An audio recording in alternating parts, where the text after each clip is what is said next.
everyone! I'm Paolo del Rosario, and we're here to light up your morning with joy, inspiration, and all-around good vibes. Good morning, I'm Monique Tuzon. Get ready as we bring you stories, fun, and everything you need to kickstart your day with a smile. And hello, I am Asis-Carilo. We are here to fill your morning with laughter, warmth, and plenty of good energy. I like how her energy is the highest. It Always starts the out here, highest. and it goes up to the level of Anne, right? Good energy, come on, guys. But she's also we had need the to most send those. coffee. Is that the Yeah, most that's coffee? true. Of course, She's we're gonna had get some that one. coffee again later. I'm looking at the table right now. We have a full slate, but we're not talking about coffee in this episode today. We're gonna talk about how technology is actually helping out deal with learning for certain people, and of course, a bit of dancing. I think. I know, that's Her the most favorite exciting part. part. Yeah, Yes. I know, but and it's it involves a chair. Yeah, I know. It's really different. I'm excited for it. I have no idea what to expect, to be honest. Same, but let's see. I'm excited. All right, so let's get started off with serious business for today. Let's dive into today's top stories.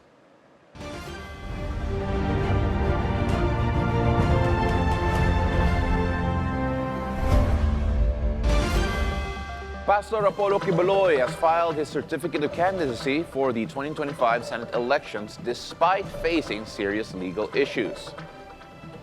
The Commission on Elections, or COMELEC, confirmed that his filing was submitted via his legal counsel, Attorney Mark Tolentino, on Tuesday.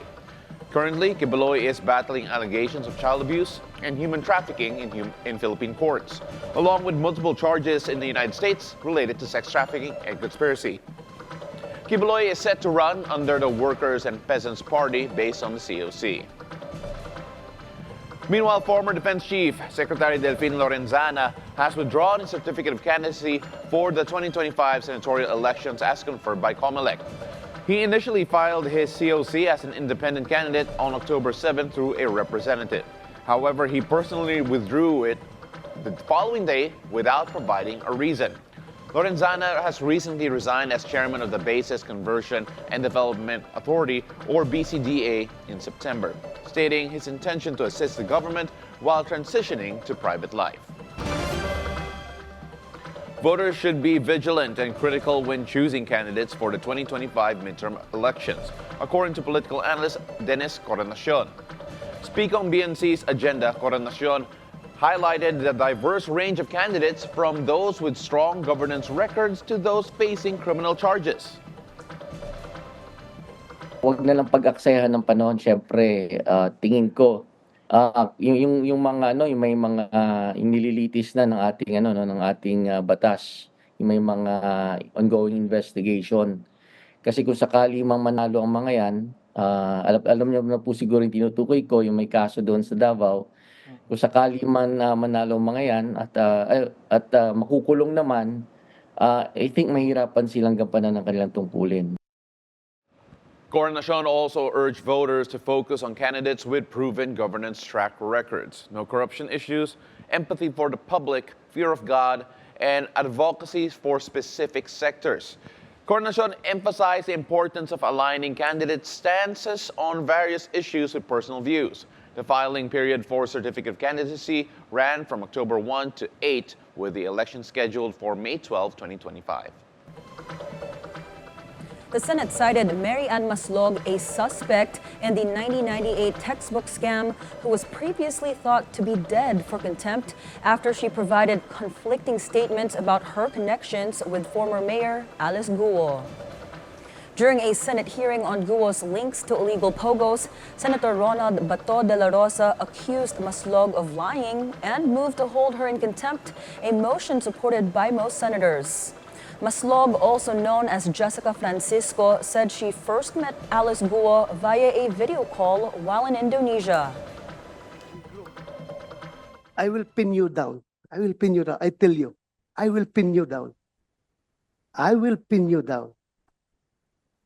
I am sure about it. I will pin you down. Huwag mong gamitin yung pagkamaro mo. Kung dumaan ka na, namatay ka na noon at ngayon bigla kang nabuhay at ngayon ginagamit ka for irregular operations against us. hindi ka makakalusot sa akin. I tell you. She claimed that Brigadier General Romeo Macapas of the Philippine National Police Intelligence Group had tapped her for assistance in arresting Guo, knowing her connection to Suwal Mayor Dong Kalugay. Maslog said the intelligence group funded her trip to Indonesia. However, Maslog's accounts of her trip to Indonesia and her interactions with Guo clashed with testimony from Macapas, who joined the hearing via Zoom. The Senate panel, led by Senator Risa Hontiveros, questioned the true purpose of Maslog's involvement in Indonesia, casting doubts on both her and Macapas's credibility. Authorities arrested Maslog in late September for her alleged role in the 24 million peso textbook scam. Former Bamban-Tarlac Mayor Alice Guo's election campaign was allegedly arranged by Chinese state security, according to a former cellmate of a Chinese spy. In a Senate committee hearing on Pogos, Senator Risa Hontiveros presented a Zoom call with Wang Fugi, a former cellmate of Shi Jijiang, a confessed Chinese spy. Wang explained that Guo's campaign was arranged by Chinese state security and that there is a copy of her state security background and her situation she has a lot of similarities. Guo denied being a Chinese spy and asked the panel for help in investigating why she was being tagged as a fellow spy. Ako spy, hindi po ako spiya po. Bakit nasabi ni Shezing yung nirecord niya sa Al Jazeera? Sen, kaya hihingi din po ako ng tulong po sa inyo. Tulungan niyo po ako mag-imbestiga, hindi po ako spy. At para naman po, hindi po ako magmukhang kawawa talaga. Shi Jijiang, a tycoon wanted in China and sanctioned by the United Kingdom, is currently imprisoned in Thailand. Wang explained that she entrusted Wang with top-secret documents, including files on Guo. He also discussed how China's spies are recruited and controlled, stating that some agents work for the political and economic interest of China, including government officials and businessmen in other countries. The Armed Forces of the Philippines, or AFP, confirmed that the Chinese Coast Guard, or CCG, fired water cannons at a Bureau of Fisheries and Aquatic Resources, or BFAR, vessel in Bajo de Masinloc in the West Philippine Sea. Rear Admiral Roy Vincent Trinidad stated that the AFP is awaiting a full report from BFAR and is coordinating with the Philippine Coast Guard, or PCG, to resolve the incident. He affirmed the AFP's readiness to assist BFAR vessels and highlighted their commitment to ensuring uninterrupted patrols in the region, reflecting ongoing tensions and the importance of safeguarding Philippine maritime interests. In world news, millions in Florida have been evacuated as Hurricane Milton threatens the U.S. state. Forced evacuations were placed a day before the monster storm is forecast to slam the Tampa Bay area. Milton was forecast to make landfall late Wednesday as the U.S. state is still reeling from the devastating effects of Hurricane Helene 2 weeks ago. And in other news, get a chance to own a piece of film history. Hundreds of props and costumes will go under the hammer in Rickmansworth, England next month. Items worn or used by some of Hollywood's biggest names are up for grabs, with plenty of lots from some of cinema's biggest franchises like Star Wars, Batman, James Bond, and Harry Potter. It is estimated to fetch over £10 million, or more than $13 million. The prop store auction will run from November 14 to 17. Over on to sports. UAP college hoops action picking up where it left off as round 2 of the men's basketball tournament in season 87 tips off today. The Adamson Soaring Falcons and FU Tamaraws begin the second round at 4 p.m. at Smart Arnett Coliseum. Both teams are looking to bounce back as the race for the Final Four heats up. FU suffered defeat at the hands of USC last Saturday, while Adamson lost against UE in a Sunday thriller. In the second game, defending champs, the De La Salle Green Archers and the UE Red Warriors will collide in a much-anticipated rematch at 6 p.m. The fiery Red Warriors stunned the champs in the first round last month as they seek to extend a 5-game winning streak. As for La Salle, the champs are coming off a tough win against UP last Sunday, dealing the Fighting Maroons with its first loss of the season. Now from Cubao, let's head on over to Pasig. The PBA Governors Cup semifinals also tips off at the Phil Sports Arena. The San Miguel Beermen take on Barangay Ginebra San Miguel, and that'll tip off at 5:30 p.m. Then at 7:30 p.m., the Rain or Shine Elasto Painters will take on the defending champs, the TNT Tropang Giga, in the second. And now on to entertainment news. South Korean music label YG Entertainment is set to hold auditions in different Asian countries, including the Philippines.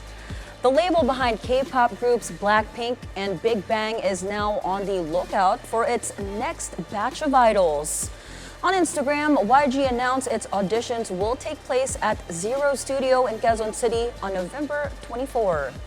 Anyone born between 2006 and 2013 is welcome to apply for one of the categories, which are vocal, rap, dance, and appearance. Pre-registration on YG's page opens November 10. And when we return, we discover an app that helps individuals in the autism spectrum experiencing speech delays. We speak straight to Mylo's app founder after the break. It's a beautiful day. We'll be right back.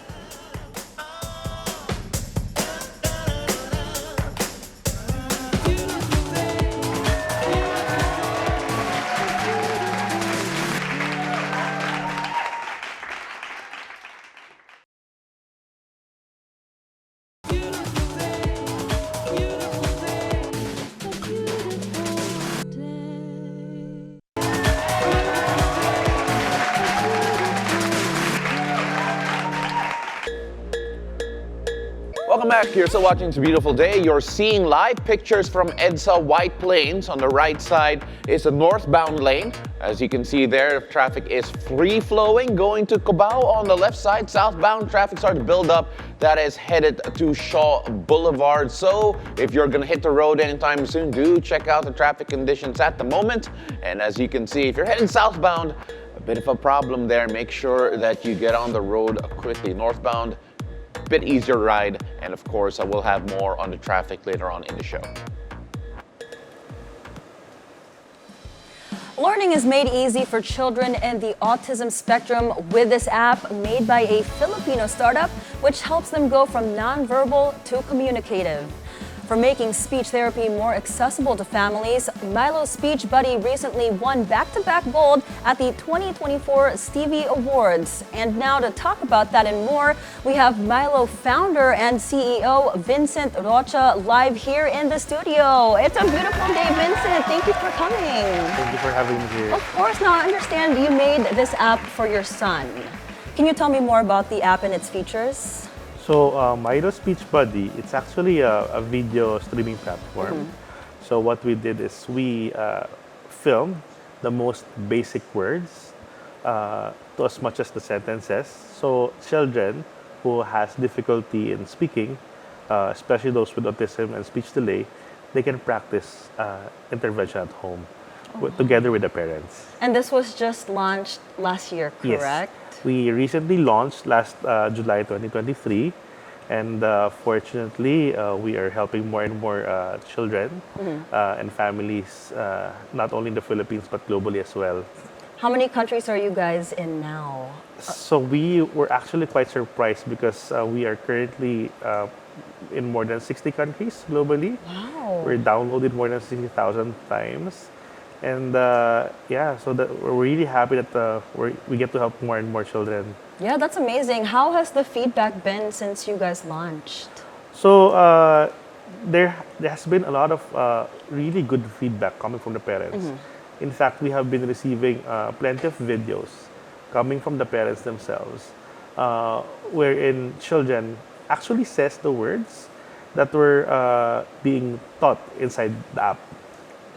But again, just to be clear, Mylo is not a replacement for speech therapy and occupational therapy.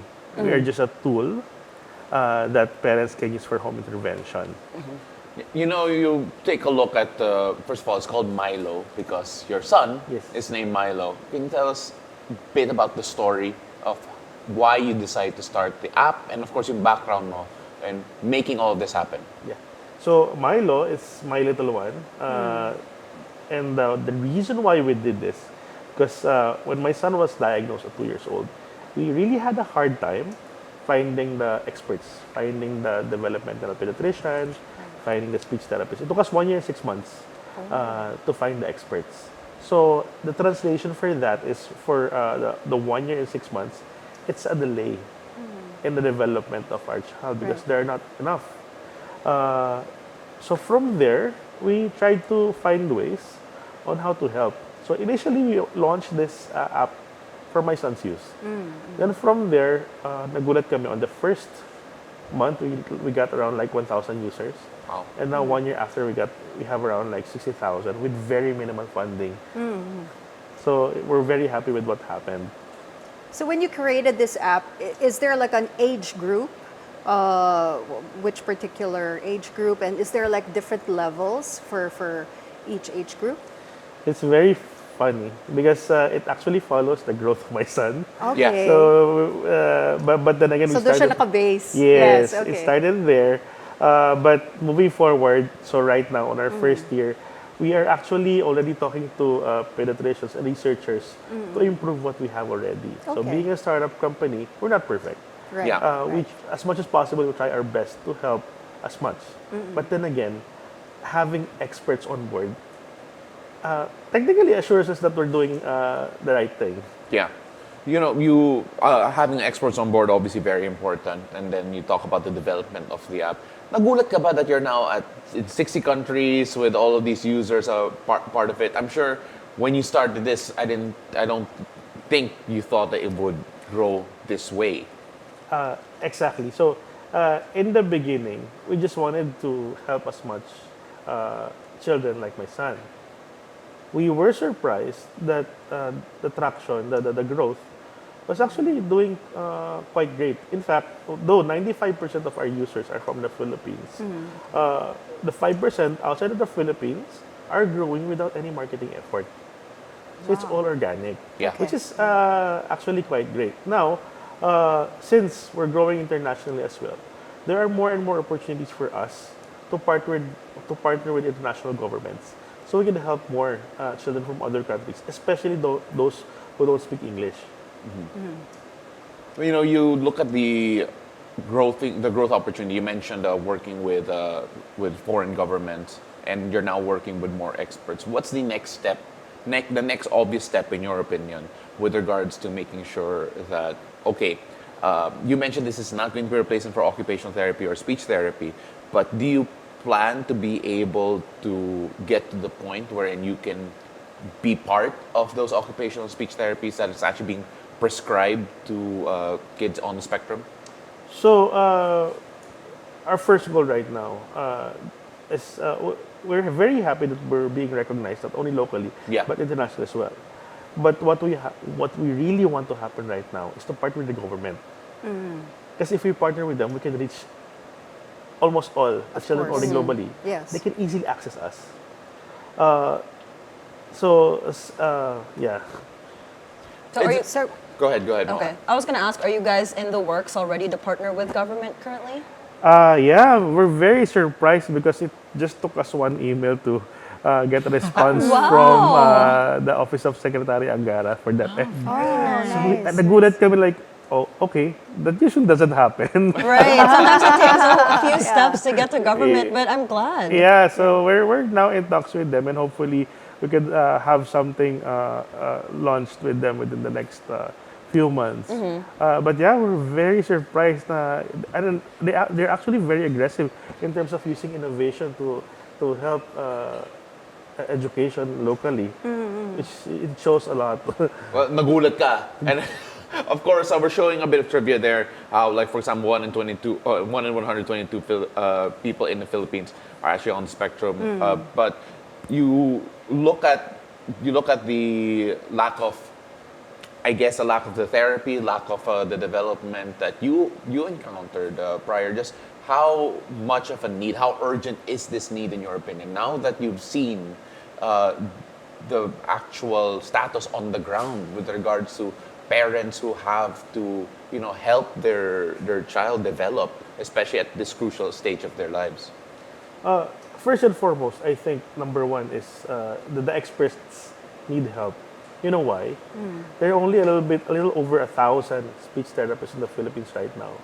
And with that number, one of 122, we're looking at huge numbers. So there's really not enough experts. A few of the speech therapists that I know, they serve to as much as more than 10 children per day. Wow. Wow. So that would translate 1 hour. One child is 1 hour. Yes. So they're working more than 10 hours just to Right. serve.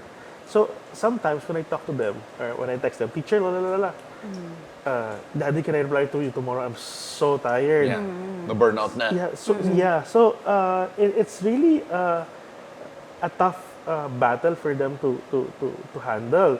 So I think, in my mind, sabi ko, how can we help? I think we can help with innovation. I think we can help with technology. So because with technology, we can actually scale. Right. So that's where we are coming from. So in terms of your question earlier about how we would want to move forward, we want to have them also in our app, inside the app. Right. Yeah. So they can also scale. So that's one of the we are not limited only in doing, for example, the streaming technology right now. Within the next few months, we will be launching, for example, a consultancy, mobile consultancy, and we hope that we can help the experts reach more children. It's very surprising right now. For example, there are families na kailangan tumawid ng dagat para makapag-therapy. Really? Yeah. So we hear that from our community, but it's really needed. But then again, you would see the improvement, especially, for example, if they have consistent help from the therapists, from the speech therapist, from the occupational therapist, and at the same time, yung home interventions, talagang if magkakasama lahat yun, Right. there are really huge improvements for the child.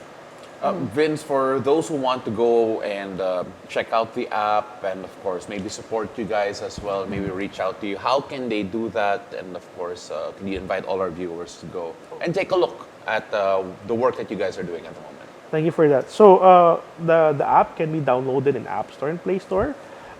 You can just search for Mylo Speech Buddy. It's available globally as well.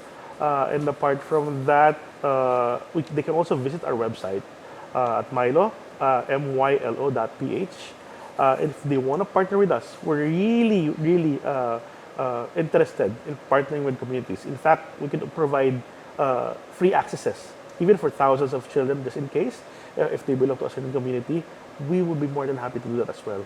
Well, ladies and gentlemen, the CEO and founder of Mylo Speech Buddy, Vincent Rocha. Maraming salamat. You're doing very much. such great work, I and know, we cannot thank wait to you. see how the app grows in the future. Thank you. very much. Thank Thank you very you much. for Good Thank luck you. to you, Vince. Thank you. Now, when we return, we will take you to a different world where a chair becomes a throne of self-expression. Every performance is a bold declaration of art and performance. It's a beautiful day. We'll be right back.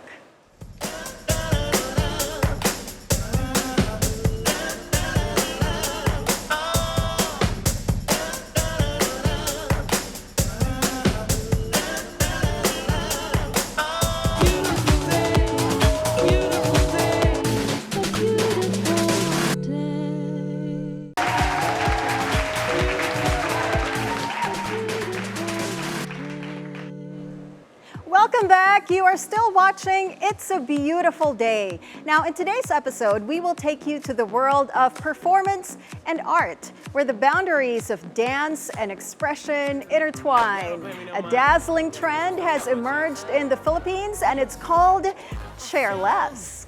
Now, this captivating art form combines sultry choreography, storytelling, and the playful allure of a chair, inviting audiences into a realm where confidence and creativity reign supreme.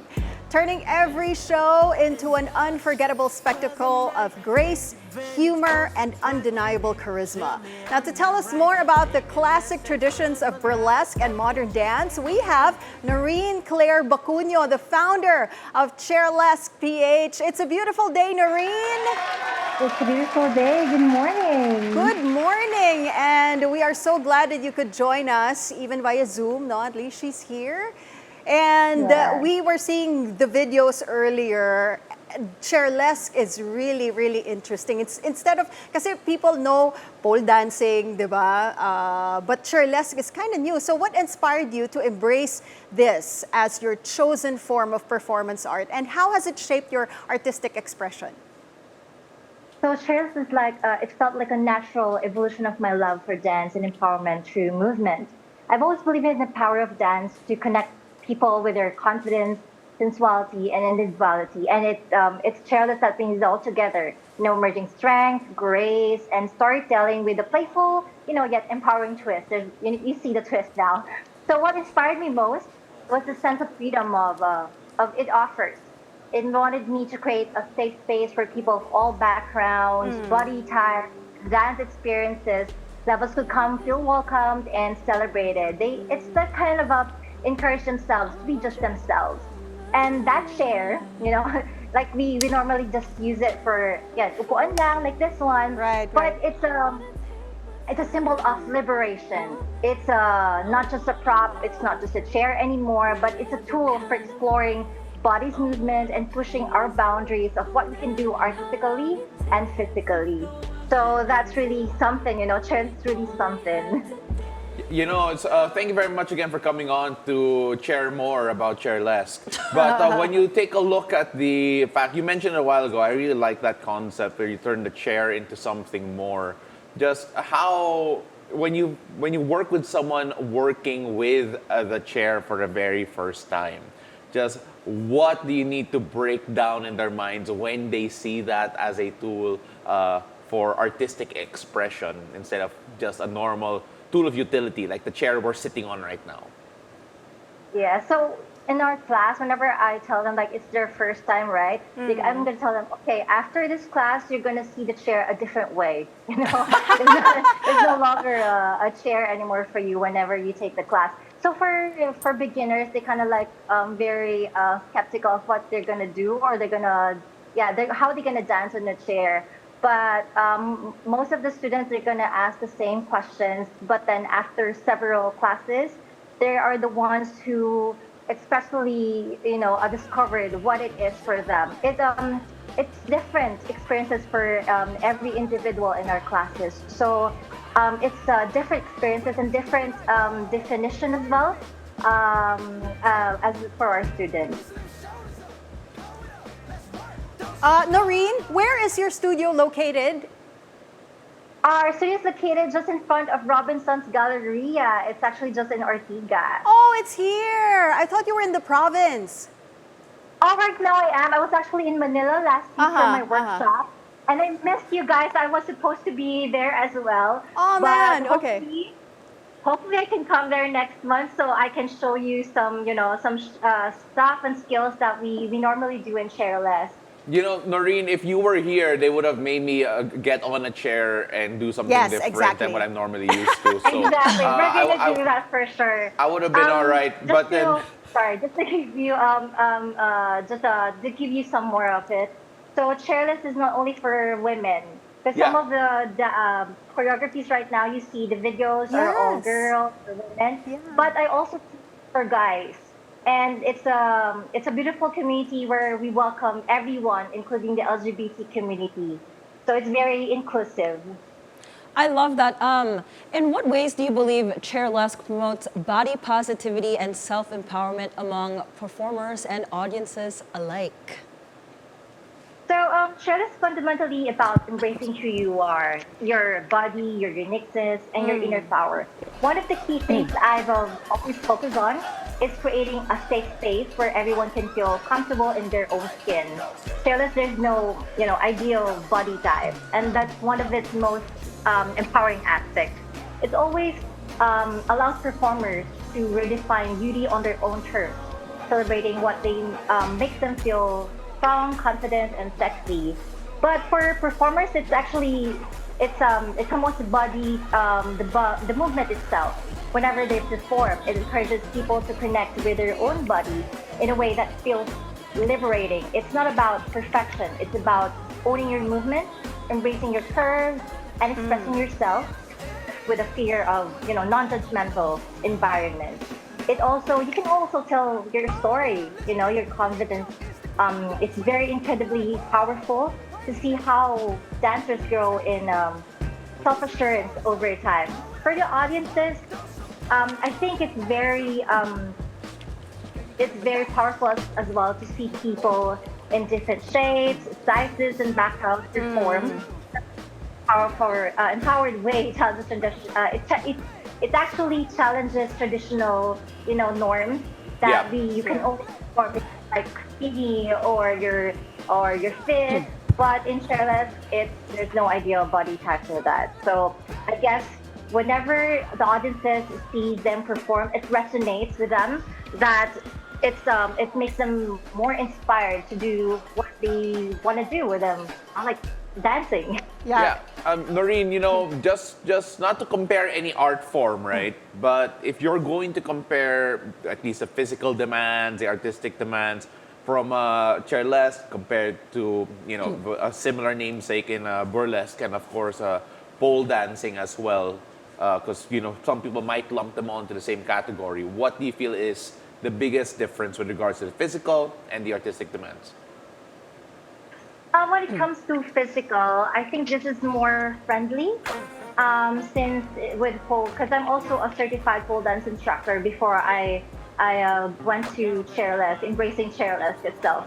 So what I saw the difference between is that if you aren't able to do pole, you have to pull up yourself in the pole. This is one way to do such like a similarity of a body workout. It's a full body workout as well, like lifting yourself, transitioning, like pulling yourself up. So it's also similar to pole dancing and other fitness, but in such a way that you will not be scared or fear that you're gonna fall from the chair. So it's very near the floor anyway. So that's how I see it, similarity between the pole and other fitness as well.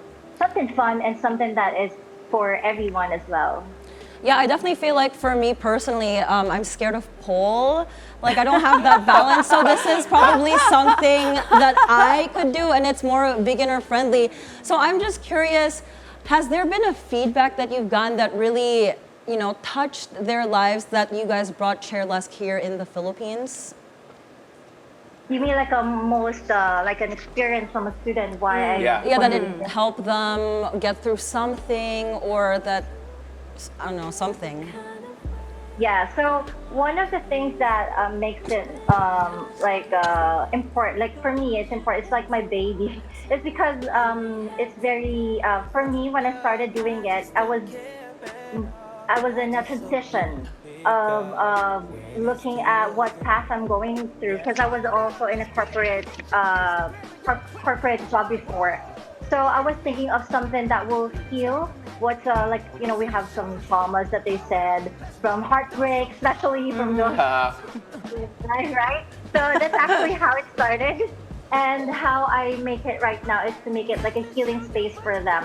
So everybody, most of my students says that it makes them more know themselves, like able to express themselves freely without any judgment at all. And they were surprised of what they can do more, rather than, not trying. It's very, how do you say that? Here in the Philippines, being sensual and sexual, sensual is not really like a good thing, right? It's like somebody's gonna like make you like, what's that? So for our class, it makes them more, experience in a class or in a studio, like how they express themselves freely. So I think how it is. You know what, Noreen? You have a huge following on TikTok, no, and on your socials, and it really is for everybody. You don't just see women doing chairlesque, but there are guys also doing it, and I love it how you have tutorials. So you can actually, diba? You have choreography tutorials so that people can actually try it at home with their own chairs there before they join the actual class, right? Now, chairlesque is growing in popularity here in the country. How do you see it influencing cultural perceptions of femininity and self-expression? Well, for that, it's very challenging actually to do like having now like it's being famous, right? I believe it has potential to significantly shift the cultural perceptions of femininity and self-expression. Traditionally, femininity in our culture has often been associated with modesty and restraint. However, chairlesque encourages women to reclaim their bodies and express themselves freely, as I've said earlier, like a safe space, celebrating both strength and sensuality. Well, I believe that this art platform for women is very helpful to explore their identities. It's like a personal growth as well, in a way that it's both empowering and liberating at the same time. So by focusing or showcasing the diverse body types and expressions of femininity, chairlesque challenges the conventional notions of the beauty standards, you know, the broader acceptance of what it means to be feminine as well. I mean, chairlesque it also fosters community and sisterhood. So I guess that helps create cultural shift where women feel encouraged to express themselves authentically. Yeah. And it's like a reminder, a powerful reminder that self-expression is not just a personal journey, but a collective movement. And also, I believe that it can inspire more future generations to embrace who they are unapologetically. So it's very, you know, they will know who they are. Absolutely. Noreen, sorry, I hate to cut you off, but then we really appreciate you coming on over and telling us more about it. Again, you can follow them on their social medias. Noreen is quite big on TikTok, so magulat na lang kayo. Noreen Claire Bacuño, the founder of Chairlesque PH. Maraming salamat. Thank you very much for joining us on the show. Thank you so much. Thank you so much, everybody. Thank you, Noreen. I'll never see a chair the same way again. When It's a Beautiful Day returns, we'll tell you the stories about winning moments, plus a new spot just for theater fans. Don't go away. We'll be right back.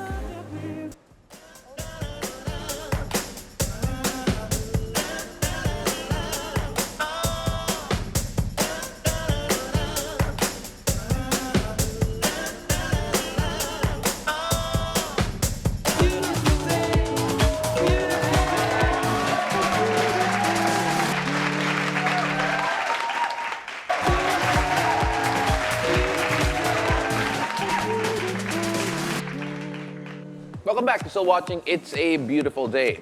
Now, I don't normally talk about myself, but allow me to celebrate a personal milestone. I did not write this, by the way. I just won a championship in a celebrity football game I took part in. Let's roll a bit of that video. I was part of the winning team of the ASCO Celebrity Cup held last Sunday, October 6. Minsan na ako mag-champion, guys. So, ayun, malakobi yung mga ibang pictures ko dito sa IG ko.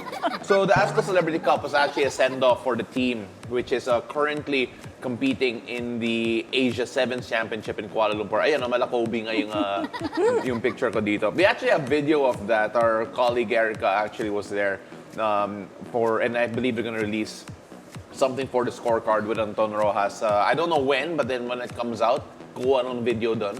But congratulations to the guys who put the event together for the Sevens Football League. Anton del Rosario in particular. No relation, I swear, walang nepotism po doon.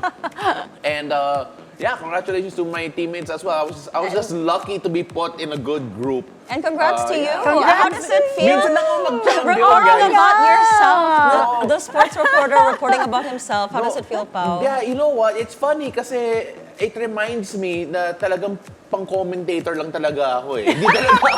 Di talaga ako pwede maging atleta talaga. But it was really fun. It was really, really enjoyable. I got to play alongside yung team captain namin si Ali Borromeo, who was the captain of the Philippine Ascals back in 2010 nung sumikat talaga sila.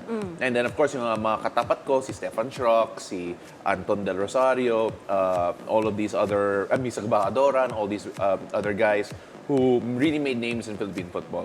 And now we're sitting I know, with next to With a him, champion. the Paolo del Rosario. Guys, So wait lang, nakakahiya naman kami here with the champion. How was your performance? No, I was not bad. So Okay. three games, 1 goal, 2 assists. It's not bad. One but, goal? One goal. Okay. Yeah, no, it's Alright. yeah, 7s. But then yeah, Goal no, lang but then it was naman. nice because the celebrities were there. Ryan Bang was there. Okay. Tuga Zombie was there. You know, Oh, I know him. Mark Zambrano apparently is a celebrity. I don't know. Hi, Mark. What's up? But he's apparently a celebrity. Jessica Calao, and then others were there. Pauline Lopez. Even a few politicians were there as well. So it was really interesting. Celebrity ka na. Yeah, but let's move on now because Anne, Yes. you actually had some I theater know. in your life recently. You went home a champion over the weekend. I discovered the new home of Repertory Philippines in Quezon City. Repertory Philippines unveiled its new home, Rep Eastwood Theater, in Eastwood City Walk last Saturday. And to kick things off for the brand new stage is their newest production, Jepoy and the Magic Circle, based on the book The Magic Circle by acclaimed author Hilda Cordero Fernando. And the play is directed by Ms. Joy Virata herself, the artistic director of Repertory Theater for young audiences. You know what? It was a really fun event. There were cocktails at first. So the event was hosted by Tim Yap, and Repertory Philippines actors, past and present, were there. The president of Repertory Philippines was also there, and Mayor Joy Belmonte for the ribbon cutting, because it was the inauguration of their new home there, as we can see on the screen. And Kevin Tan was also there, the president of Mega World. He was there with his whole family. The play was spectacular. It's actually a children's story, so it's made for younger audiences. But the adults, like us, will enjoy it as well.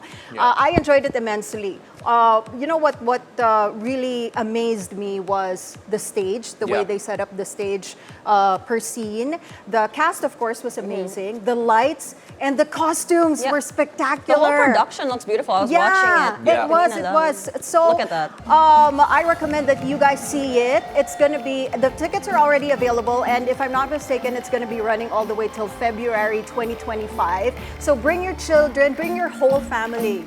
It is a really wonderful production. Y'all were so Look productive at- over the weekend. Yeah. But I feel like Paolo won something. You went to a play.